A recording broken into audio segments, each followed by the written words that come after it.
Hello there, my friends. How do you make your own pumpkin spice? Well, I found this recipe, so we're going to give this a try. We got ground cinnamon, we got nutmeg, ginger powder, and cloves. Now, I've seen other recipes that also include allspice and black pepper, but I'm going to try this recipe first and see if it works, if it's to my taste. And if it is, then I am going to, we got this from the Boy Scouts. Oh, yeah, instead of Girl Scout cookies, Boy Scouts are selling spices. So much healthier. All right, so I'll take 1 teaspoon of cinnamon. Cinnamon is the main ingredient in all the recipes that I've seen. Okay, so 1 teaspoon of that. And then we're going to take a 1/4 teaspoon each of nutmeg. If you've had nutmeg before, you think, oh yeah, nutmeg, that's that wonderful. No, nutmeg is actually kind of bitter. So using it by itself is really rarely a great option. It's almost always combined with something else. It tastes kind of like tree bark. And then ginger, which is actually pretty intense by itself as well. And has kind of a hot flavor to it. It's kind of got a heat thing going on there. So we're going to do a 1/4 vampire sneeze, a teaspoon of that, and then 1/8 teaspoon of cloves. So yeah, if you sniff them like I do, you have to sneeze, turn your head, and sneeze into your arm. I turned my head, I didn't sneeze into my arm.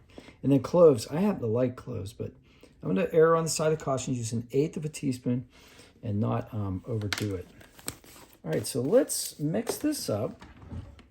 Get a little spoon and just kind of mix it up so it's evenly distributed. And these are great little ramekins. You can even bake in these if you want to make little soufflés and stuff like that. All right, let's see what we got here. So take a little bit, taste it. Yep, that is definitely pumpkin spice. Okay. If you want, like if you're going to use this like in your tea or as a tea substitute, which is something that I'm going to do, you may want to add a little tiny bit of sugar.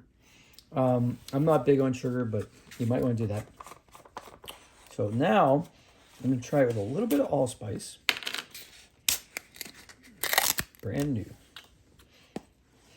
So I'm going to, oh, that smells good. I think I like allspice just by itself.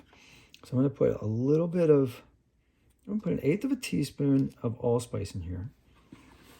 And then I'm going to do a dash of black pepper. It's going to like, I guess I should probably measure it. So let's do like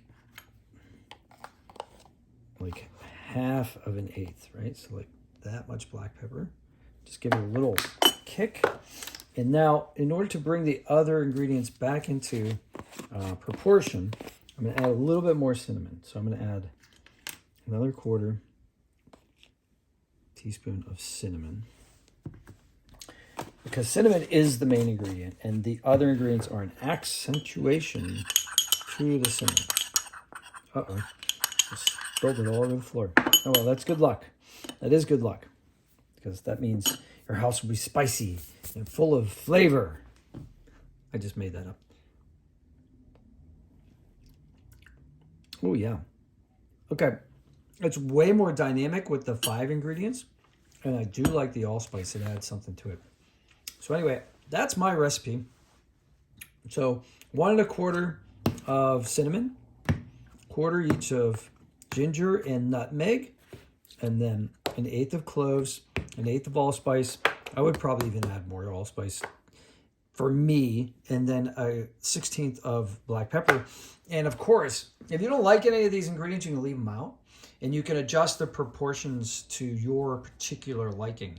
And that way, when you do make pumpkin pie, or if you make pumpkin spice lattes or teas or whatever you're going to use this for, it's yours.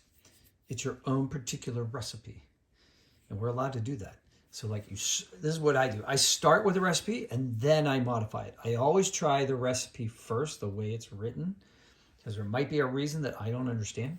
And then after that, then I modify it. All right, well, hope you guys have a great day. I'll see you on the next one. Smashing like for me helps me, and talk to me in the comments. I almost always answer comments, and I will see you on the next one. Take care.